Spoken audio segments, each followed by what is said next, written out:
magpabilin ang legal team ni kanhi Pangulong Rodrigo Duterte sa iyang kaso sa International Criminal Court. Sanglit dili matud pa pailisdan ni FPRRD, sumala ni Vice President Sara Duterte. Samtang mga abogado ni VP Sara gipangandama na ang gipaabot nga bagong impeachment complaint batok sa bise sa sulod semana. Ang detalye sa report ni Argel Relator.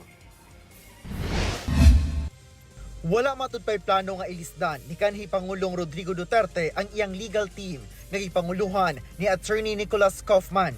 Kinihuman migula ang mga pangutana kung kontento ba si FPRRD sa serbisyo sa iyang legal team sa iyang kasong Crimes Against Humanity sa ICC. Apan doon na matud pay instruction sa gihatag si FPRRD sa iyang mga abogado.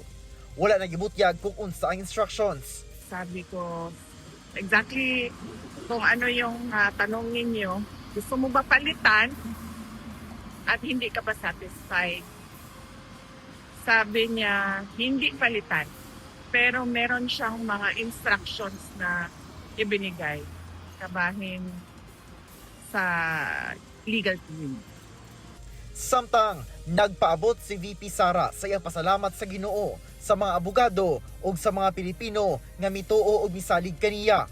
Human nga gibasura sa Korte Suprema ang gisang-at nga motion for reconsideration sa House of Representatives batok sa unang desisyon sa SC nga gideklarang unconstitutional ang Articles of Impeachment. Sa gipaabot nga pagpasang-at og bagong impeachment complaint human sa 1-year bar rule karong February 6, sumala sa bise.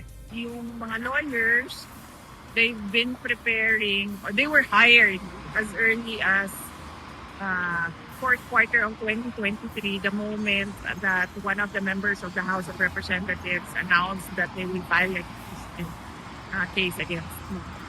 Hanggang ngayon, tutuloy-tuloy pa naman yung mga abogado and legal team, and nung nakaraang taon, bago mag-Christmas break, ay napag-usapan din namin yung paghahanda sa impeachment. Dugang ni VP Sara, ginalantaw na dili maundang ang pag-file og impeachment batok kaniya hangtod mahuman ang iyang termino sa 2028. Ako si Argel Relator. 1 Mindanao.